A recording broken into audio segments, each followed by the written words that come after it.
Buenas tardes para todos. Hoy les quiero compartir un tema muy apasionante que tiene que ver con conseguir la mejor compañía. Tema que lo voy a ir desarrollando a través de la lectura y la reflexión de varios apartados que elegí cuidadosamente para poder darle un sentido a esta conversación. En el primer punto de conversación he elegido una narración, un cuento para niños a través de los cuales una persona busca responder a sus interrogantes de soledad a través de la visita a un sabio. Y dice así: un hombre fue a visitar a un sabio y le expuso así su situación. Oh admirable filósofo, soy un hombre desdichado. Enséñame el camino para lograr la felicidad. Antes de enseñarte cuál es el camino, necesito saber por qué eres infeliz, manifestó el sabio. Muy apesadumbrado, el hombre le mostró sus manos vacías y le dijo: soy infeliz porque no tengo nada. ¿Qué tienes ahí entonces?, preguntó el filósofo. Nada, ¿no ves que están vacías?, dijo el hombre. Tienes dos manos, ¿no es cierto que no tengas nada?, respondió el sabio. El hombre continuó quejándose y achacó su infelicidad a que tampoco tenía casa donde vivir. ¿Dónde vives entonces?, preguntó el maestro. No vivo en ningún sitio. ¿No acabo de explicarte que no tengo casa?, fue su respuesta. Vives en tu cuerpo. Esa es tu verdadera casa, afirmó el sabio. También soy infeliz porque estoy solo, continuó el hombre. ¿Con quién vives?, dijo el filósofo. No vivo con nadie, no tengo mujer ni familia. ¿No acabo de decirte que estoy solo?, se quejó el hombre. Vives contigo mismo.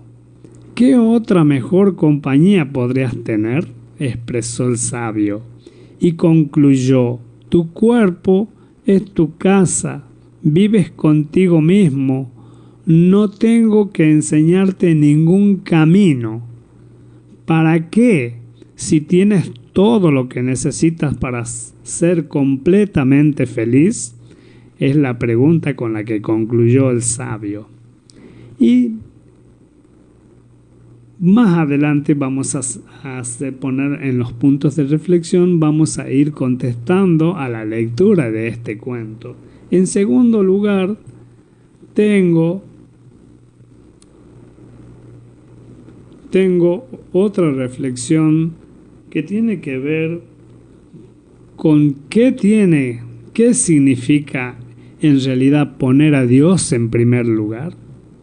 Es habitual oír a un cristiano decir: pongo a Dios en primer lugar, o aconsejar a otros que se aseguren de que Dios tiene el primer lugar en su vida. Estas expresiones se utilizan con tanta frecuencia que corren el riesgo de convertirse en un cliché cristiano. Sin embargo, la idea de poner a Dios en primer lugar no tiene nada de trillado.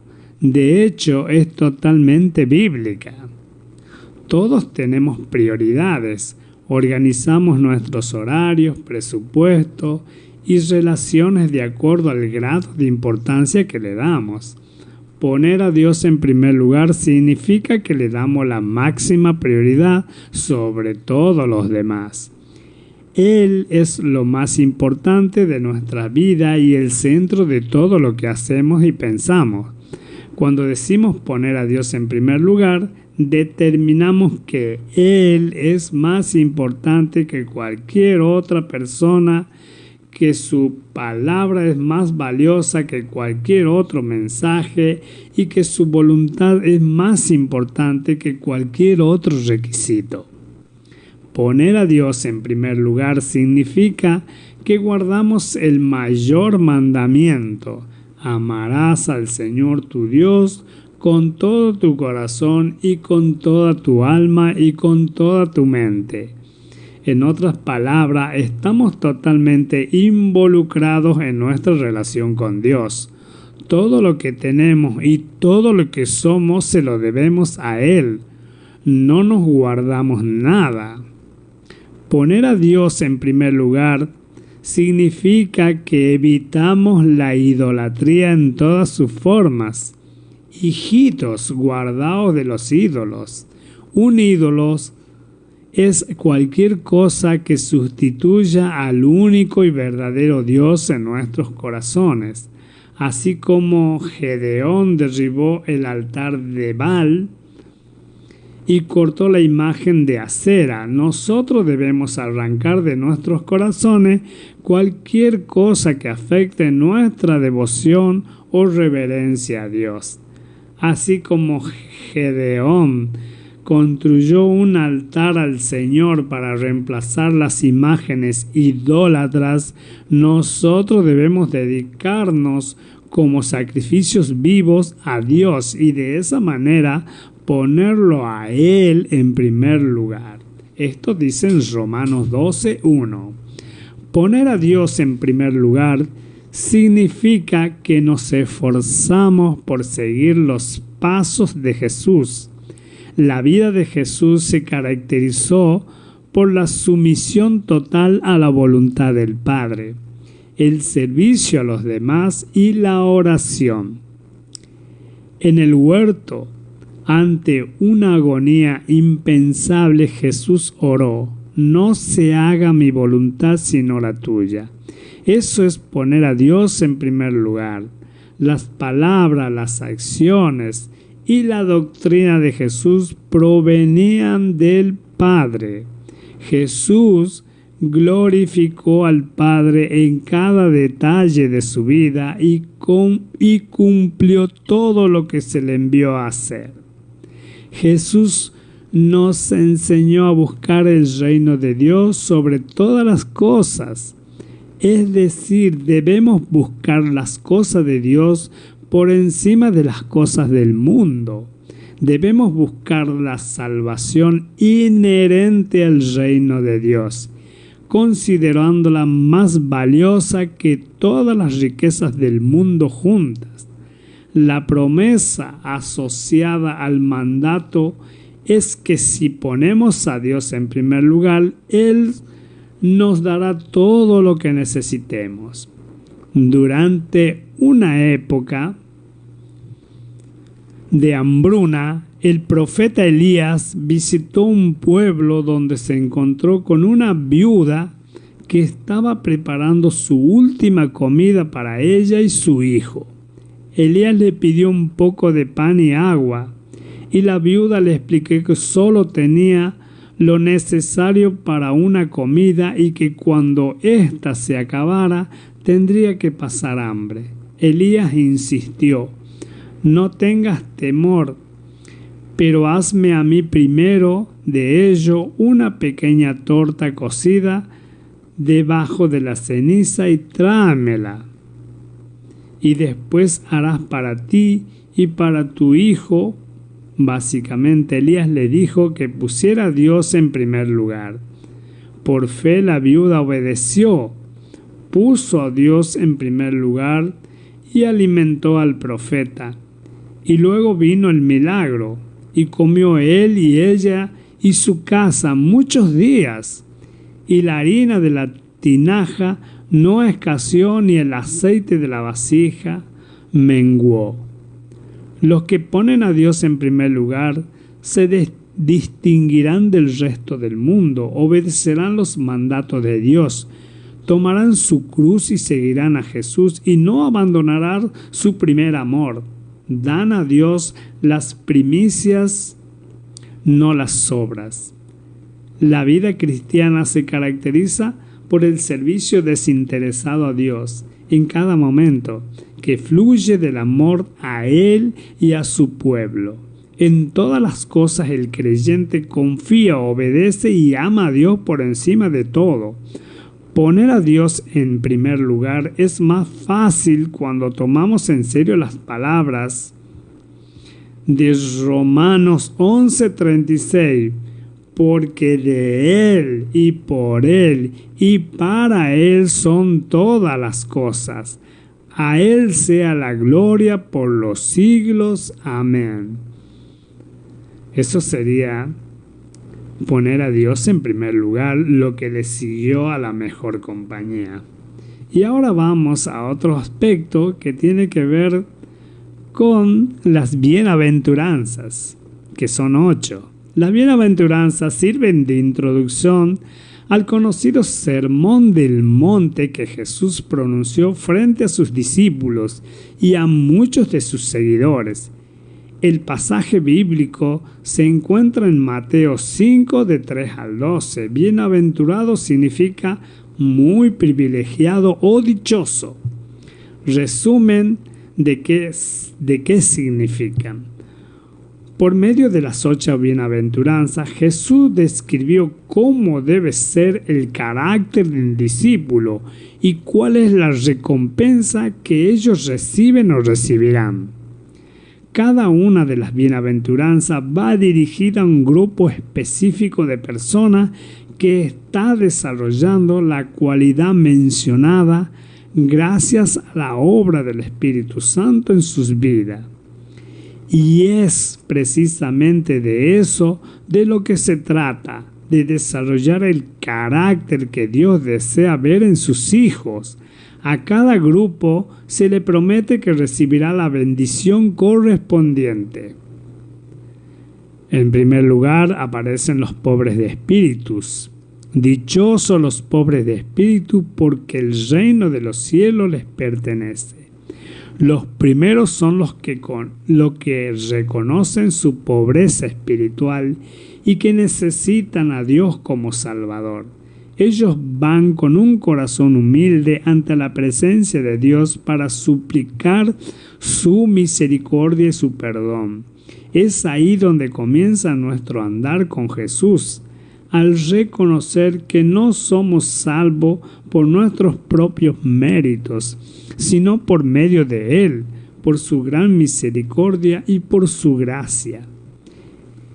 El pobre en espíritu anhela reflejar el carácter de Jesús y que Él sea glorificado en su vida. Vive en humildad, sometido al señoría de Cristo. Vemos que su recompensa, el reino de los cielos, le pertenece desde ya. No tiene que esperar al futuro, ya que vivir en la realidad del reino de los cielos, ya que puede vivir en la realidad del reino de los cielos. Jesús, al comenzar su ministerio terrenal, predicó: arrepiéntanse porque el reino de los cielos está cerca. El pobre en espíritu responde a ese mensaje con un arrepentimiento genuino ante el Señor y recibe su recompensa. El reino de los cielos llega y transforma su vida. Los que lloran, dichosos los que lloran porque serán consolados. Este grupo está muy relacionado con el primero.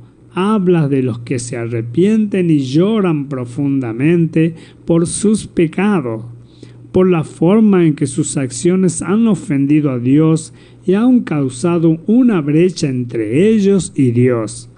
Una vez más, son personas que reconocen su necesidad de Jesús y aclaman ante Él con corazón contrito. Pablo habla de este sentir cuando dice: la tristeza que proviene de Dios produce el arrepentimiento que lleva a la salvación. Eso está en 2 de Corintios 7:10. Es cierto que pasamos por situaciones tristes y difíciles en el transcurso de la vida, y Dios también trae consuelo y paz a nuestro corazón en esos momentos. Pero las bienaventuranzas es más bien para los que lloran con dolor profundo por los pecados cometidos. Ellos serán consolados. Los humildes, dichosos los humildes, porque recibirán la tierra como herencia. La bienaventuranza hace referencia al Salmo 37 del 1 al 11. Allí se habla de alguien que confía plenamente en Dios y no se deja llevar por las actitudes de otros o por las injusticias que ve a su alrededor. No reacciona impulsivamente ante las situaciones, sino que espera con paciencia la dirección de Dios para actuar de acuerdo con su voluntad. La persona humilde o mansa sabe que Dios tiene todo el control.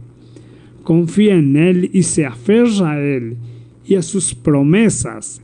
Él es alguien que espera sin dudar, con la confianza de que Dios cumple lo que dice y que su mover siempre resulta en un bien para sus hijos. La recompensa para el humilde recibirá la tierra como herencia. Los que tienen hambre y sed de justicia, dichosos los que tienen hambre y sed de justicia, porque serán saciados. Este grupo de personas anhela que haya justicia y que sea la justicia de Dios la que se manifiesta en la tierra. No es un deseo sin más, es una gran fuerza, y es por eso que buscan participar activamente para que haya justicia. Se acercan a Dios en busca de su justicia, no solo para ellos, sino también para las circunstancias que los rodean. Reconocen que la verdadera justicia viene de Dios, porque le han experimentado en sus vidas, han recibido su perdón y le siguen en santidad y en obediencia. Saben que aún en medio de todo lo que parece injusto en este mundo, Dios obrará tarde o temprano con su justicia, y esta certeza los impulsa. La promesa para ellos es que serán saciados, verán la manifestación de la justicia de Dios. Los compasivos. Dichosos los compasivos, porque serán tratados con compasión. El corazón transformado por el amor y el perdón de Dios mostrará misericordia y compasión. Se identificará con el dolor ajeno y se compadecerá. Esto no quedará sin recompensa. El que muestre compasión por los demás también recibirá compasión cuando la necesite. Es como un boomerang. ¿Cómo se expresa la compasión? Siguiendo el ejemplo de Dios, Él nos abrió el camino hacia la vida eterna a través de Jesús. Aún éramos pecadores. Cuando somos compasivos, tendemos la mano a los demás y le ayudamos a ser mejores personas e hijos de Dios. El compasivo se esfuerza en entender la situación de los otros sin ignorar o dejar pasar los errores que hayan cometido. Les da las herramientas necesarias para que descubren y usen el potencial que Dios ha puesto en ellos. Mantiene sus ojos fijos en lo que Dios quiere hacer y no en los errores que las personas hayan cometido. Los de corazón limpio, dichosos los de corazón limpio, porque ellos verán a Dios. tener un corazón limpio es tener un corazón que se inclina hacia las cosas que agradan a Dios. Quien tiene un corazón limpio busca la santidad y no se deja contaminar por sentimientos o actitudes que entristecen a Dios. Es puro el corazón que pertenece única y exclusivamente a Dios, que no pone a nada ni a nadie más en el trono. Dios es su Rey excelso, el que dicta y reina sobre cada sentimiento y cada pensamiento, y es por eso que verá a Dios. Los que trabajan por la paz, dichosos los que trabajan por la paz, porque serán llamados hijos de Dios. Esta bienaventuranza es para los que trabajan activamente a favor de la paz. No se refiere a los que viven en paz. Puede vivir en paz porque me mantengo aislado de los demás o no me meto en la vida de nadie, pero eso no quiere decir que esté colaborando intencionalmente para que haya paz, porque sé que forma parte de la misión que Dios me ha encomendado. La paz a la que se refiere es la paz interna, la de saber que somos hijos de Dios, que hemos sido reconciliados con Él por medio de la obra de Jesús en la cruz. Para los pacificadores, su misión es reconciliar al mundo con Dios, ayudarle a vivir en su paz.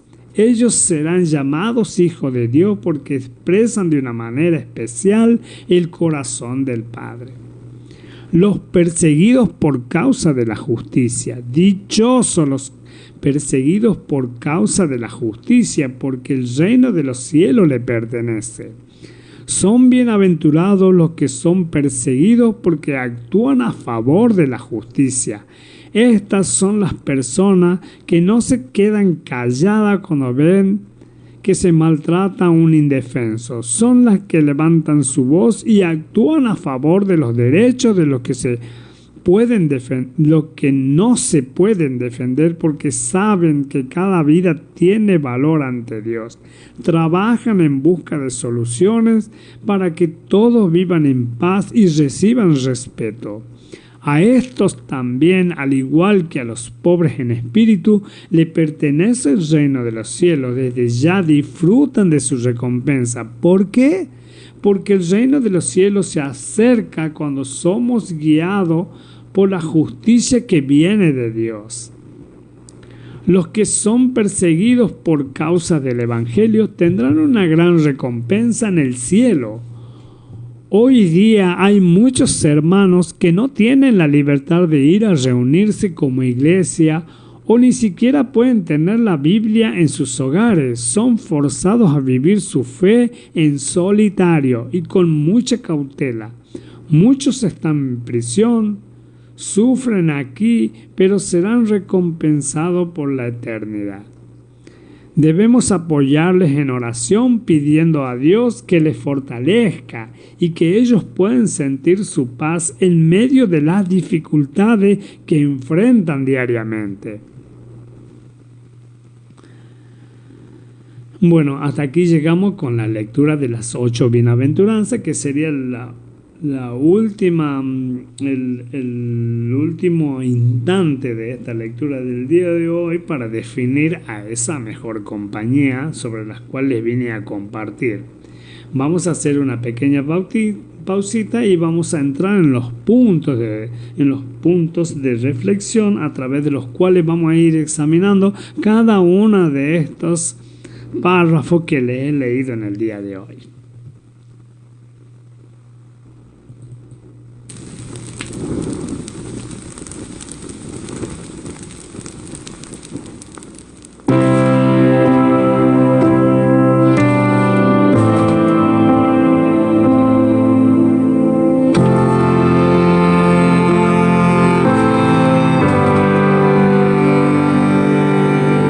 No existe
Bueno, aquí estamos regresando a nuestro programa La Cuenta Regresiva.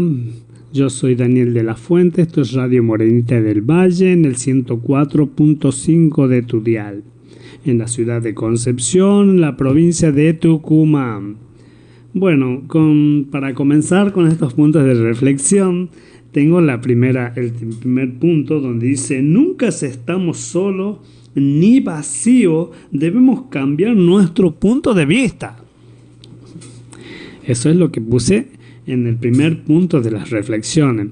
Cuando comienzo a leer el cuento de la mejor compañía, veo a un hombre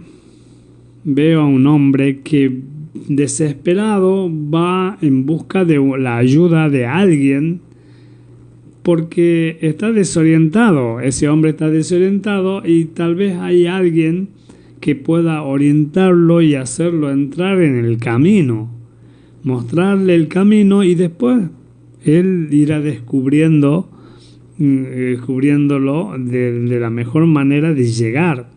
Por eso no todos tenemos siempre la misma manera de salir adelante. Hay muchas maneras de salir adelante. Todo depende de nosotros, pero también necesitamos muchas veces de la ayuda de alguien. Vamos aquí a nuestra vida terrena, por ejemplo, de un amigo catequista, de un sacerdote, de una hermana religiosa, alguien que nos pueda ayudar a dar ese primer paso. ¿Por qué no? No todos nacemos sabiendo y podemos partir de allí, digamos, a mejorar nuestra vida. En este caso, el sabio le demuestra a esa persona desesperada, que él tiene todo en sus manos para ser feliz y no lo ve. Por eso él no lo ve desde ese punto de vista. Tiene la salud, y que es lo importante, que muchos decimos: habiendo salud, lo demás no importa. Pero bueno, tiene la salud, tiene sus manos, se tiene a él mismo, y puede con eso le basta para salir adelante. Por eso la semana pasada hablábamos que nosotros, cuando Jesucristo vino, a explicarnos a través de las parábolas de los amigos y de los viñadores homicidas, el trato con Dios iba a ser personal y a la vez grupal. Grupal por el hecho de que nosotros vamos a ser parte de un grupo privilegiado, como dice un poco más adelante en las bienaventuranzas, pero va a partir desde nosotros, una forma personal. Tal vez, como le dije al principio de esta conversación, con la ayuda de alguien, porque si estamos perdidos, no creo que podamos salir por nosotros mismos. Para eso estamos nosotros, para mostrar nuestra misericordia y compadecernos de los demás y ayudarlos de esa manera. Ese sería, digamos, uno de los grupos de las bienaventuranzas, por ejemplo. Pero ya vamos a llegar más adelante. Lo importante es que quería explicar este primer punto, cómo nosotros, leyendo esta reflexión, cambiamos el punto de vista, cómo ve el sabio mostrarle el camino a esta persona. No nos olvidemos que cuando venimos al mundo no traemos nada, y esa es nuestra mayor felicidad. Lo tenemos a Dios solamente, Dios y nosotros. Y al final nos vamos sin nada de lo que tenemos en este mundo y lo volvemos a tener a Dios. Es importante como reflexión de este relato. Bueno, y de ahí ya ingresamos en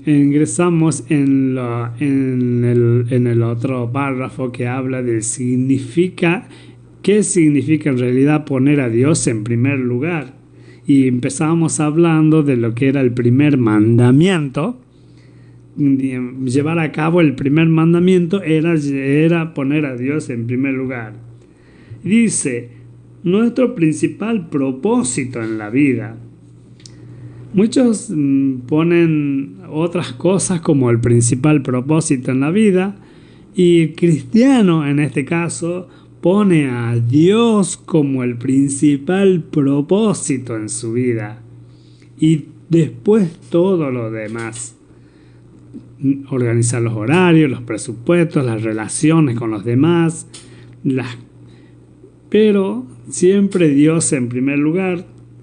Ese es nuestro primer propósito y lo demás por añadidura.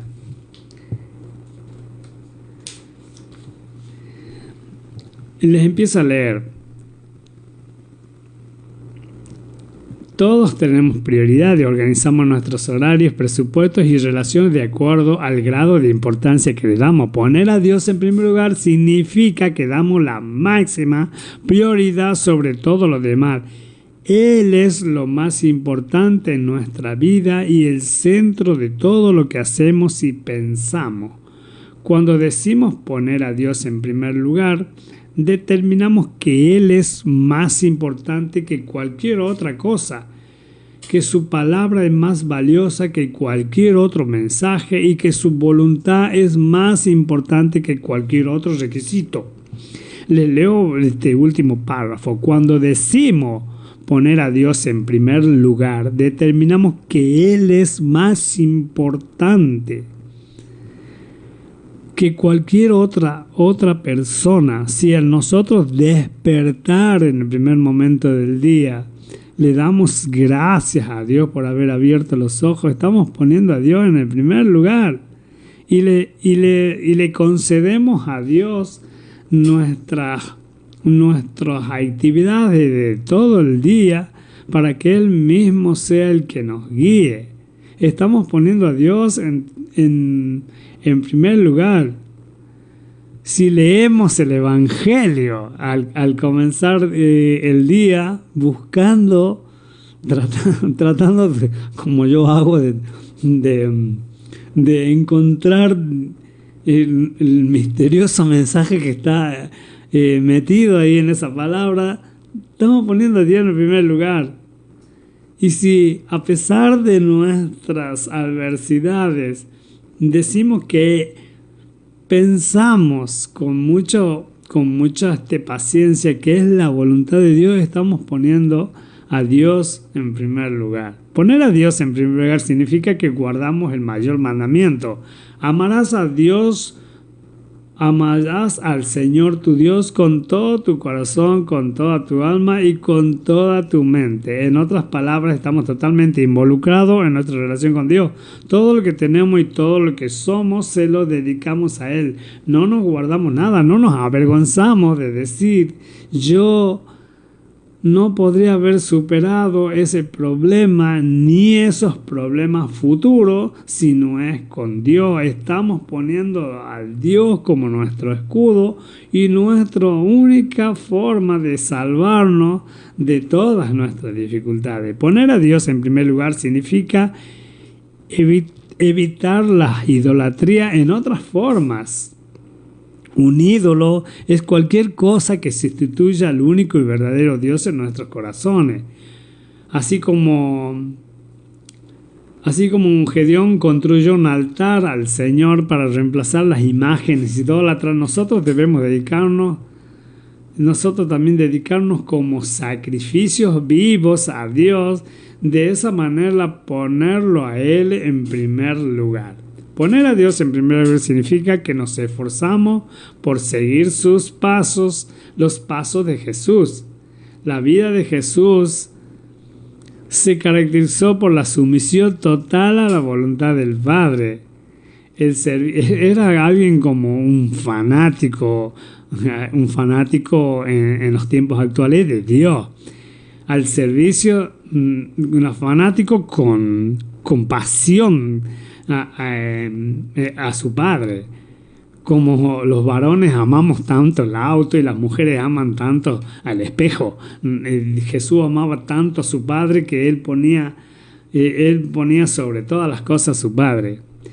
En el huerto, ante una agonía impensable, Jesús oró: no se haga mi voluntad sino la tuya. Eso es poner a Dios en primer lugar. Las palabras, la acción y la doctrina de Jesús provenían del Padre.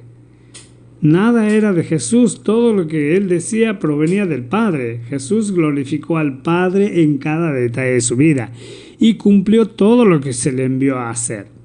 Jesús nos enseñó a buscar el reino de Dios sobre todas las cosas. Es decir, debemos buscar las cosas de Dios por encima de las cosas del mundo. Es obvio. Nosotros, cuando en el primer párrafo les hablaba de esa persona que iba vacía, que no tenía casa, que no tenía compañía, y el sabio le demostraba que se tenía a él mismo, le estaba diciendo que no dependía de nadie para ser feliz, que dependía solamente de él mismo.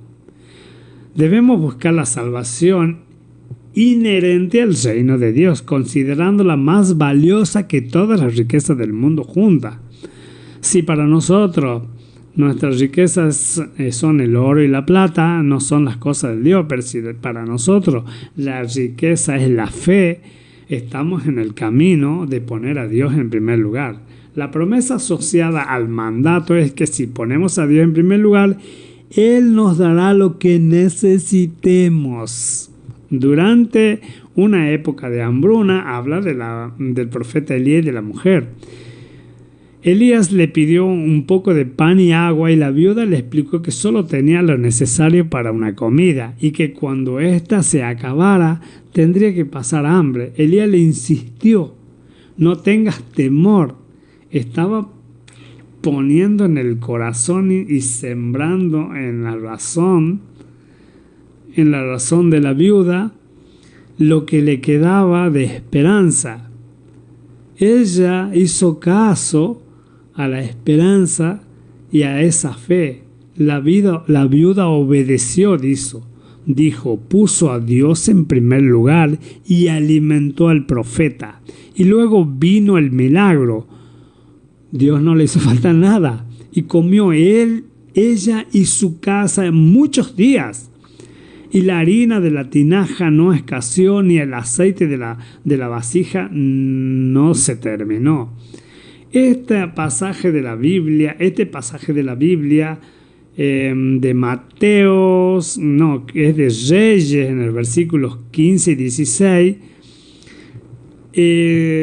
preceden a los versículos, ya las tengo anotado aquí, versículos del 1 al 6, donde habla del profeta Elías, que estuvo solo ante momentos de sequía, en su soledad, donde Dios lo había puesto. Dios no lo desamparó por él tener esperanza y poner a Dios en su primer lugar.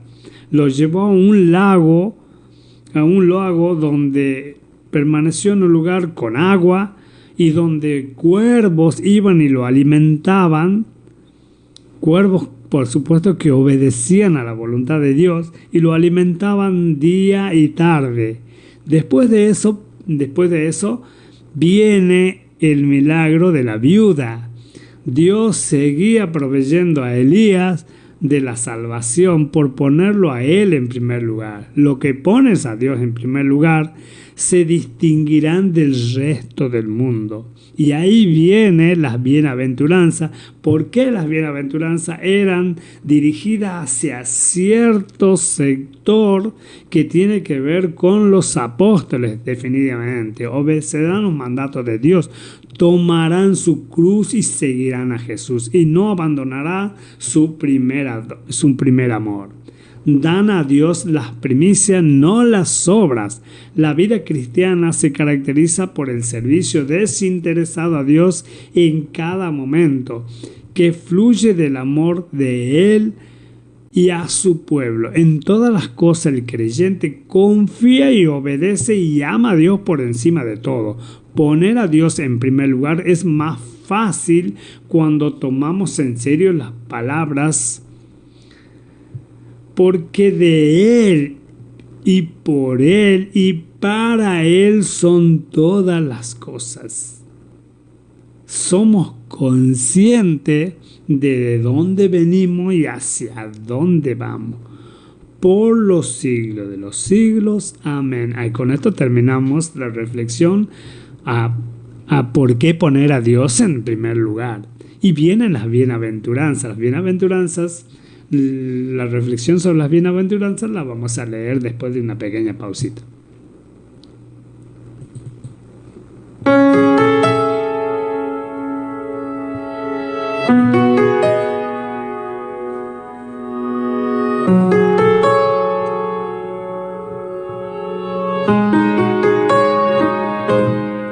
Corrió su sangre por el madero, a él no lo mataron, se entregó primero.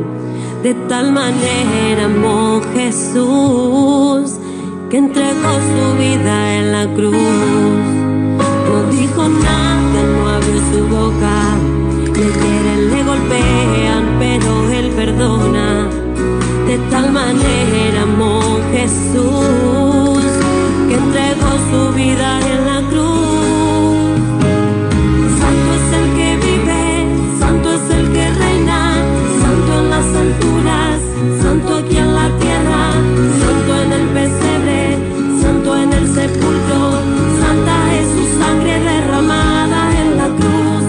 Santo es el que vive, santo es el que reina, santo en las alturas, santo aquí en la tierra, santo en el pesebre, santo en el sepulcro, santa es su sangre derramada en la cruz.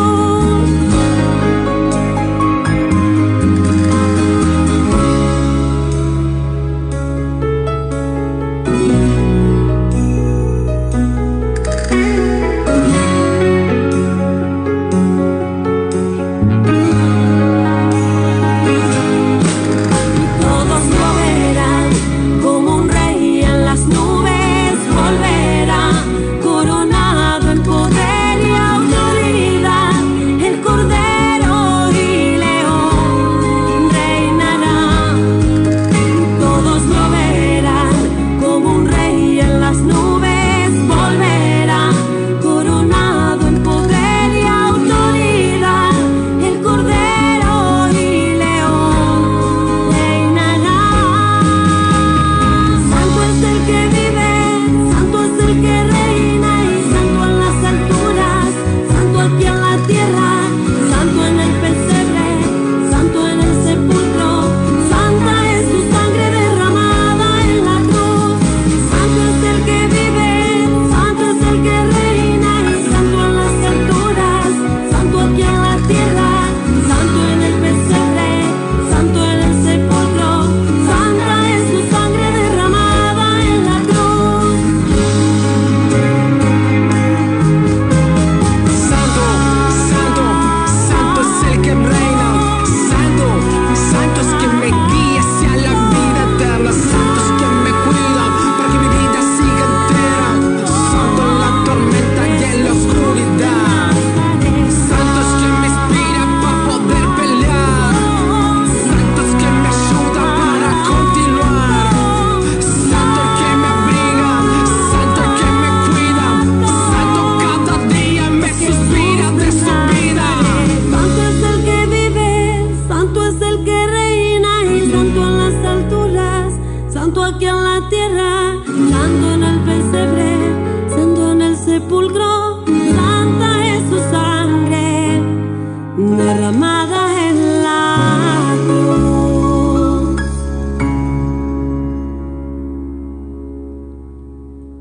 Muy bien, aquí tenemos mucho más de cuenta regresiva. A partir de este momento comenzamos con la reflexión de las bienaventuranzas. Ya les había dicho que las bienaventuranzas sirven de introducción al conocido Sermón del Monte que Jesús pronunció frente a sus discípulos y a muchos de sus seguidores. Pero antes de proseguir con la reflexión sobre las bienaventuranzas, quiero hacerles escuchar una conversación entre Juan y Jesús que lo vi en una película, por ejemplo, que me pareció muy linda compartirla con ustedes, y donde Jesús habla de que se preparaba para, le comentaba a Juan mucho antes que Juan, un tiempo antes que Juan fuera apresado y muerto por el rey Herodes. Ellos tuvieron esta conversación donde Jesús lo prevenía de que cuide su forma de decir las cosas, pero le hacía mención con respecto a un gran discurso que él preparaba, y que tenía que ver con la parte humana de Jesús, los temores que él se preparaba porque sabía que esa misión era sumamente importante, y lo hacía con el apoyo de algunos de sus discípulos que eran buenos en eso realmente. Pero bueno, quiero que escuchen con atención los que les quiero compartir.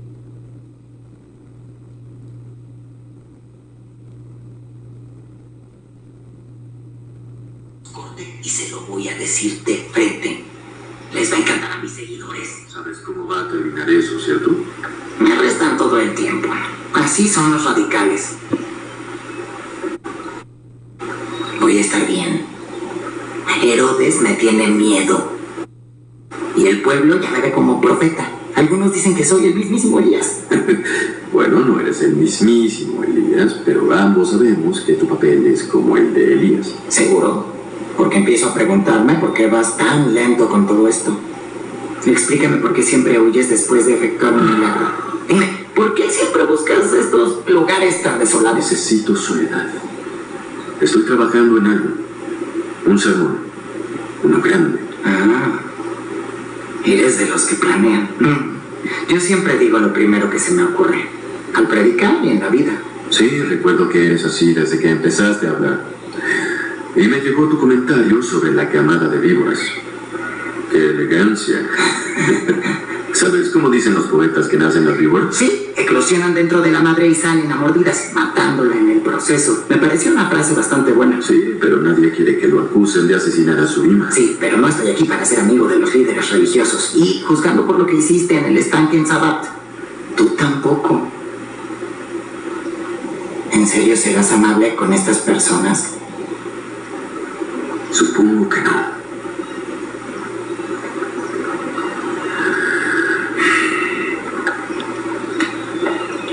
Ten mucho cuidado. Este no es el momento de tener cuidado. Llevas 30 años aquí. David fue pastor en el desierto y estuvo huyendo durante 30 años antes de ser rey. Sí, y luego gobernó durante 40 años, mató a un montón de gente, cometió errores terribles y luego murió en cama con una adolescente que no era su esposa. No es la mejor analogía, pero además la chica estaba ahí para quitar. Lo sé, sí sé a qué te refieres. Pero lo que estoy diciendo es que te estás tomando el tiempo contando historias y debo confesar que estoy ansioso porque ya vayas al grano. Escucha, voy a contar historias que tendrán sentido para algunos, pero no para otros. Y así es como van a ser las cosas. Te entiendo. Sé que yo tampoco estoy predicando cuentos para niños.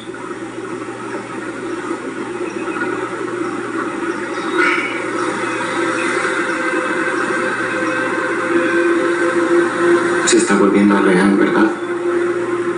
Todo para lo que nos preparamos. Así es. Bueno, siempre ha sido real, pero una cosa es predicarlo, escuchar a mi Abba y sus profecías mientras crecía, y las canciones de tu hijo. Pero cuando se vuelve real pesa mucho, ¿no? ¿Te sientes listo? Siempre estoy listo para hacer la voluntad de mi Padre. Pero no por eso es fácil.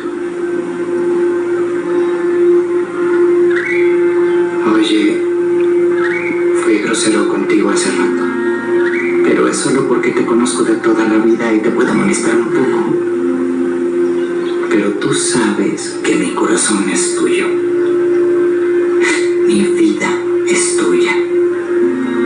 La única razón por la cual se dio mi milagrosa concepción entre dos ancianos fue para abrirte el camino a ti.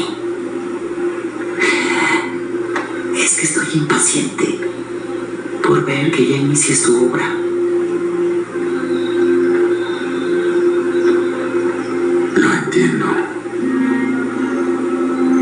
Y agradezco tu parte en esto. Has hecho el trabajo de Dios. Sin embargo, lo haces de manera única. Me declaro culpable. Sí. Bueno, ahí escuchábamos el relato de una conversación entre Jesús y Juan, son los personajes de la película, que me pareció muy linda compartirla con ustedes porque ellos hablan de una forma muy humana de cómo llevaban adelante la misión que se les había encomendado. Jesús le termina diciendo: hiciste la obra de Dios, pero de una manera muy particular, porque Juan era muy impulsivo y decía todo lo que se le venía a la cabeza de forma muy instantánea. Bueno, en resumen, dice, por medio de las 8 bienaventuranzas, Jesús describió cómo debe ser el carácter de su discípulo y cuál es la recompensa que ellos reciben o recibirán. Más adelante vamos a ver que las recompensas ya las están recibiendo en el momento que ellos actúan como Jesús les pide que actúen. Cada una de las bienaventuranzas va dirigida a un grupo específico de personas que está desarrollando la cualidad mencionada gracias a la obra del Espíritu Santo.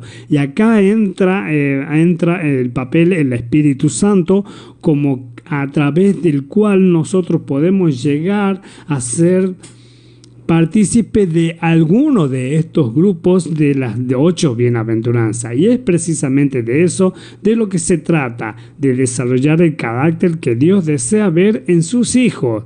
A cada grupo se le promete que recibirá la bendición correspondiente. Los pobres de espíritu, los primeros son los que conocen su pobreza espiritual y que necesitan a Dios como Salvador. Ellos van con un corazón humilde ante la presencia de Dios para suplicar su misericordia y su perdón.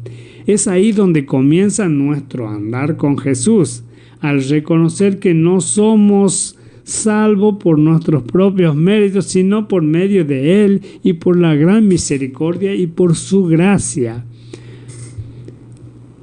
El pobre en espíritu anhela reflejar el carácter de Jesús y que Él sea glorificado en su vida. Vive en humildad y sometido al señorío de Cristo. Vemos en su recompensa el reino de los cielos. Le pertenece desde ya, no en el futuro. Jesús, al comenzar su ministerio terrenal, predicó: arrepiéntanse porque el reino de los cielos está cerca. El pobre en espíritu responde a ese mensaje con un arrepentimiento genuino ante el Señor y recibe su recompensa. De ahí están los que lloran. Este grupo está muy relacionado con el primero. Habla de lo que se arrepienten y lloran profundamente, no por las cosas de este mundo, sino por haber ofendido a Dios. Los humildes. Allí se habla de alguien que confía plenamente en Dios y no se deja llevar por las actitudes de otro, por las injusticias que ve a su alrededor. No reacciona impulsivamente ante las situaciones, sino que espera con paciencia y la dirección de Dios para actuar de acuerdo a su voluntad. Estamos hablando de alguien que está pasando por algún momento difícil, pero no reacciona inmediatamente, sino que se mantiene paciente y esperanzado en la voluntad de Dios. Las personas humildes o mansas saben que Dios tiene todo el control y confía en que Él intercederá por ellos. Es alguien que espera sin dudar. con toda la confianza puesta en Dios.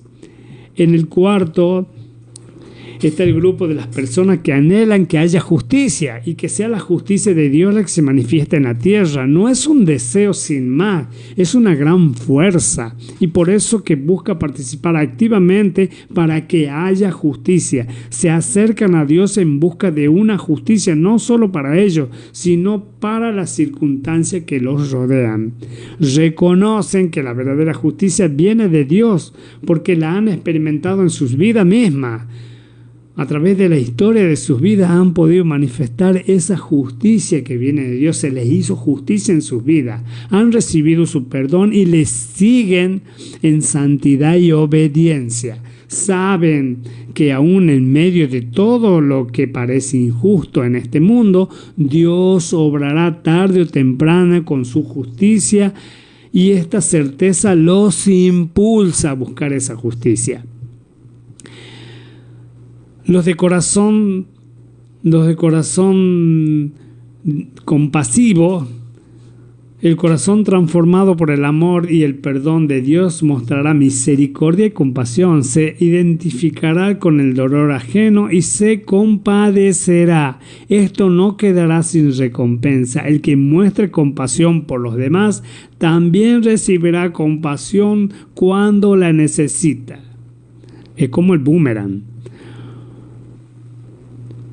El compasivo se esfuerza en entender la situación de los otros sin ignorar y dejar pasar los errores que hayan cometido. Les da las herramientas necesarias para que descubran. Es lo que pasa en el primer párrafo, donde esa persona va en busca de la sabiduría de esa persona para poder salir adelante. Les da las herramientas, dice, necesarias para que descubran y usen ese potencial que Dios le ha dado. Mantiene los ojos fijos en los que Dios quiere hacer y no en los errores de las personas hayan cometido. Es una persona direccionada hacia Dios y comunica a Dios a través de él.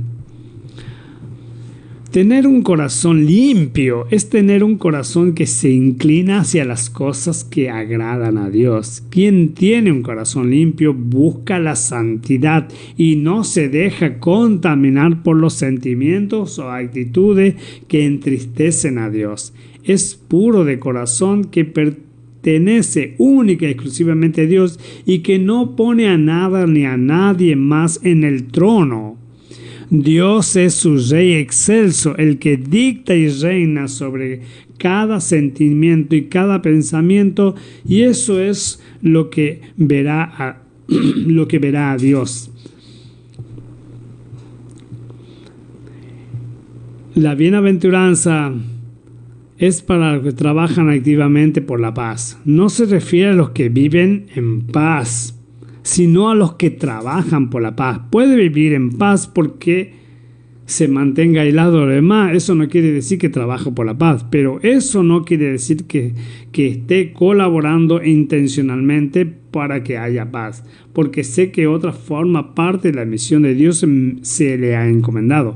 La paz a la que se refiere es la paz interna, la de saber que somos hijos de Dios, que hemos sido reconciliados con Él y por medio de las obras de Jesús en la cruz, y esa es la paz que nosotros debemos comunicar.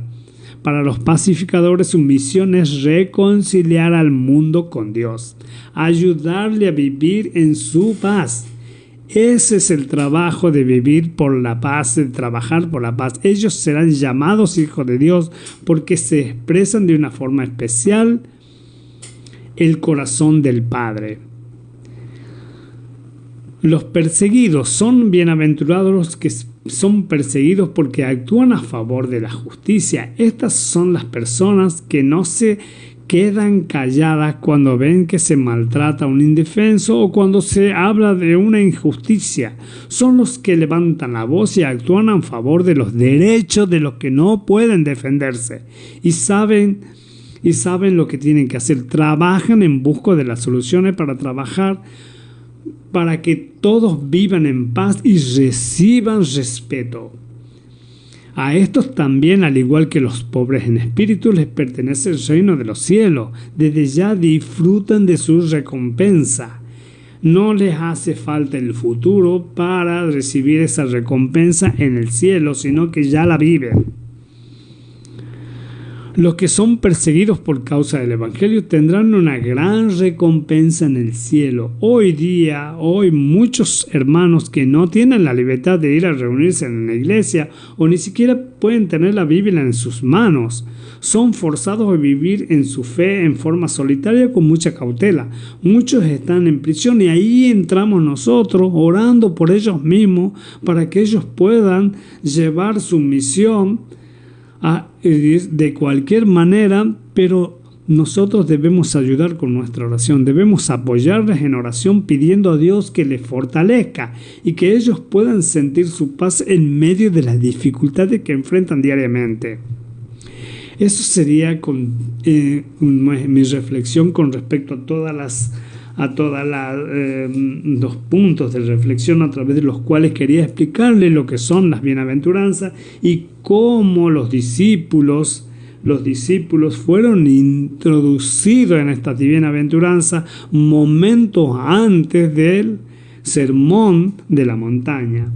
No quiero dejarlo sin leerle lo que he compartido en el Santísimo con respecto a las bienaventuranzas. Son las recetas del éxito, puse. Pobre, paciente, afligido, pacífico, misericordioso, de corazón puro, odiados por el mundo e insultados. Pobre porque su tesoro no tiene valor para el mundo. Paciente porque tiene esperanza. Afligido, no descuida su tesoro, que es la fe. Pacífico, sus armas no se parecen a las que usan este mundo. Misericordioso y de corazón puro, trabaja en eso, pero no es consciente de su alcance porque no sabe ponerle medidas. Su mayor prueba de estar en el camino son el odio y los insultos que pueda recibir, como San Francisco cuando fue a ese monasterio y fue confundido con un mendigo y recibió una gran paliza, y él así comparó esa paliza con el maltrato, como parte del maltrato que había recibido Jesucristo durante su pasión de la cruz. Bueno, con esto último los quiero dejar. Como siempre, los quiero invitar hasta el próximo sábado que se pongan sus relojes en la cuenta regresiva para compartirle otro momento muy lindo, siempre acompañado por Dios. Aquí no estamos solos, siempre Dios nos acompaña y nos proporciona de lo que necesitamos para poder llegar a todos los hermanos. Y yo los saludo en Cristo y María Santísima, y bueno, los espero hasta el sábado de 16 a 17, que estaremos compartiendo en una hora más de la cuenta regresiva.